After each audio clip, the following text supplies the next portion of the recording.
I've reviewed a lot of guns here over the past 10 years, and there's very few of those guns that I would say you absolutely need to stay away from, but there's even fewer that I would call dangerous guns to own. And so, unfortunately, today is one of those occasions, though, as I'm going to tell you the most dangerous concealed carry that's on the market in hopes that people will stay away from it. Now, that's a pretty bold claim, but unfortunately, I have the video evidence to prove it because that's what I do.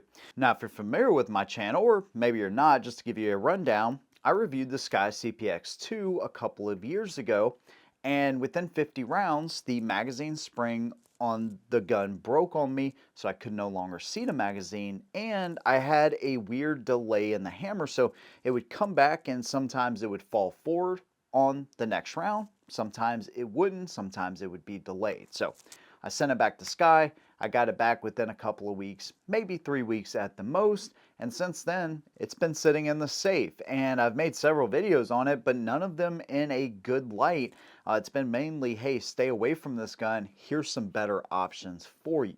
So I decided, let me take it back out to the range and let me see if this thing actually works. And maybe I can give a more positive review. I never want to down a gun company, especially an American gun company, but at the same time, you guys know what you get here, and that is truth, pros and cons, no matter who the manufacturer is, and no matter what that gun is, and that's what you're going to get today. So if you like those types of gun reviews, if you like 7 best gun videos or 7 worst gun videos, I have over 600 videos on the channel as it stands right now. So if you like what I do, consider subscribing. You could also join the SHOT team, which is on Patreon and right here on YouTube, and gain access to some pretty cool perks. Let's go and get into it. So like I said, it's been a couple of years since I've reviewed this gun. Now, before we get to the range video that I have to show you here, there was a couple of things going in that I knew I had to do, and that's at least run 5 or 6 mags to the gun, if not more, because, when you have an issue like that within 50 rounds of the gun being brand new, yeah, there's a break-in period, but you don't expect things to break in that period. So I had to make sure that I actually ran rounds through it before I would tell anybody that, hey, maybe mine was just a one-off. Maybe I just had issues and the rest of them are fine. And the reason I bring this up as far as running at least 5 or 6 mags is because, unfortunately, when some people go to buy, and I would say probably the majority of people go to buy a concealed carry, whether that's for themselves or their significant other, um, they buy it and they may not shoot that gun.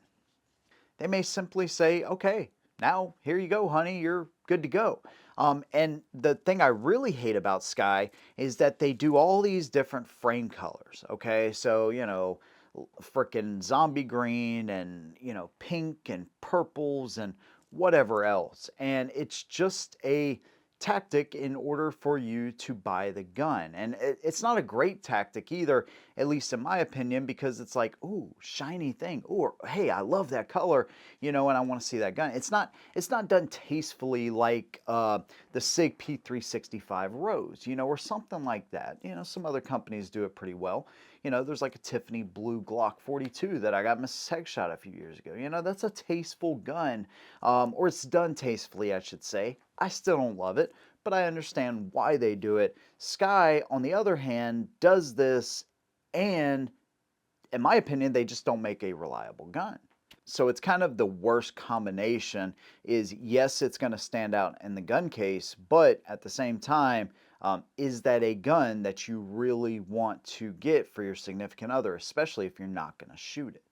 So that whole ramble session is done there. So I'll get off my high horse. I'm just going to say, if you're going to buy a concealed carry for you or your loved one, spouse, whatever, make sure that you do some research on it and at least take it to the range. Run some rounds through it. 5, 6, 7 mags. Get some time with it so you know that that thing is going to be reliable, not just with FMJs, by the way, but with whatever round that you plan on running through the gun as well, whatever self-defense round that is. Now, of course, that's going to cost you a little bit of money, but it may be worth it in order to save your life, and knowing that your gun can actually, chamber that round effectively and especially fire that round. So I get this thing out to the range and I ran through like 4 magazines. And so this is not an easy gun to shoot either. And I've talked about that. It's a double action only. So when you hold the gun out, you really just need to get that hammer back as far as you can and then line those sights up. I mean, your sights are already going to be lined up, but once you get it back far enough, then you start to pull through and then release it. So basically what you don't want to do is you don't want to get the gun up and then try to pull all the way through. You know, you're really going to have a tough time with this gun if you shoot it like that, especially if you're inexperienced. So anyways, I'm going through, I'm trying to get my shots lined up. I'm about, I don't know, 12, 15 yards from the target, which is, you know, pretty, I wouldn't say hard with a gun like this, but it's a little bit more of a challenge.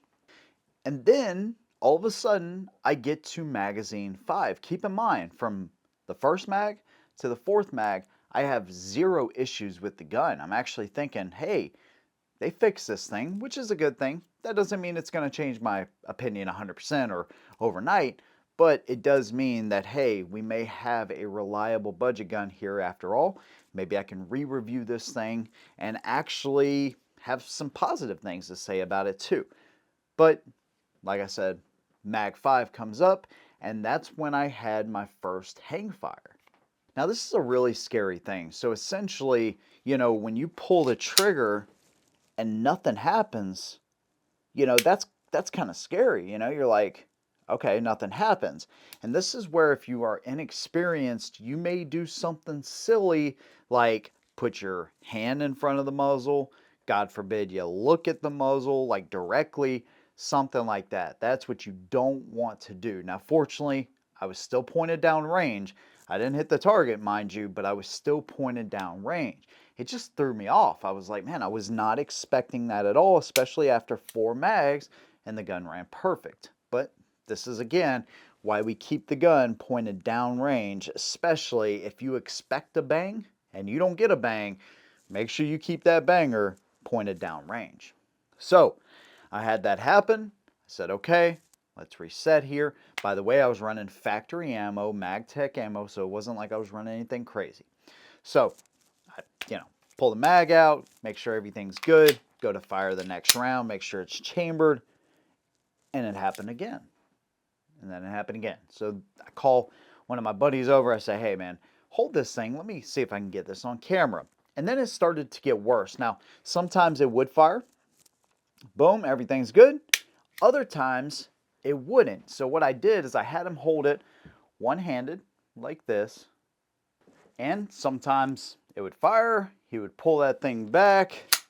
And at one point, he was like squeezing the gun, trying to just show you that, hey, I'm pulling the trigger back. Unfortunately, my mic died right here. So there's no sound, but you can see the rounds coming out of the gun. You can tell when it fires and when it doesn't.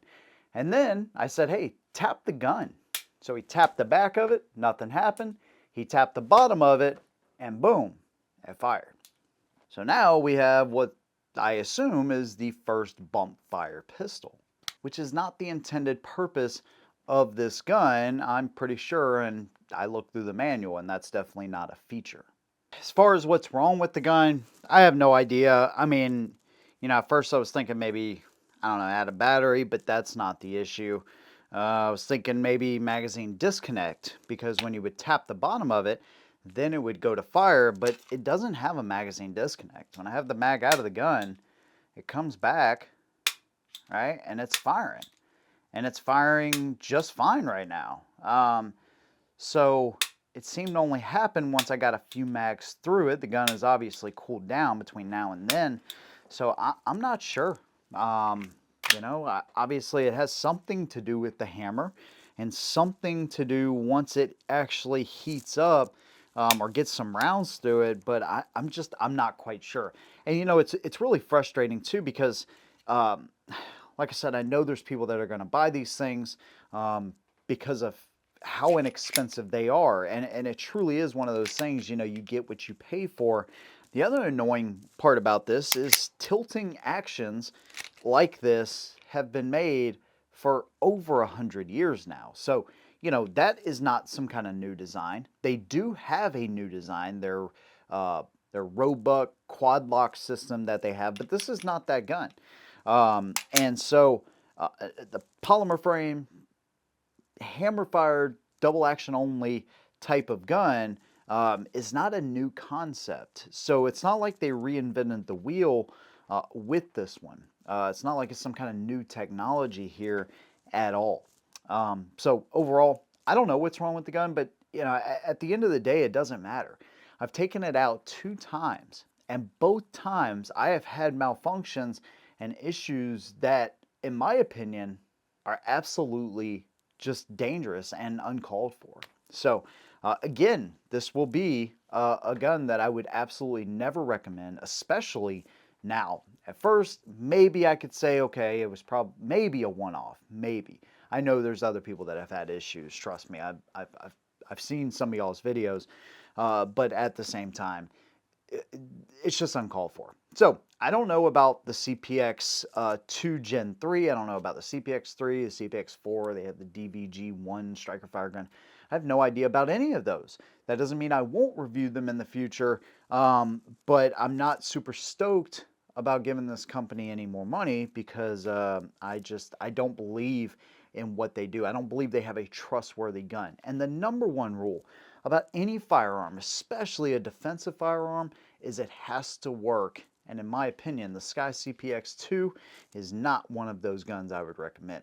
If you're thinking, man, I'm on a really tight budget, I need to get something, I have plenty of videos here for the budget minded that you can look at. And again, for not a whole lot more money, you can get a hell of a lot more trustworthy of a gun and something that you could truly depend on.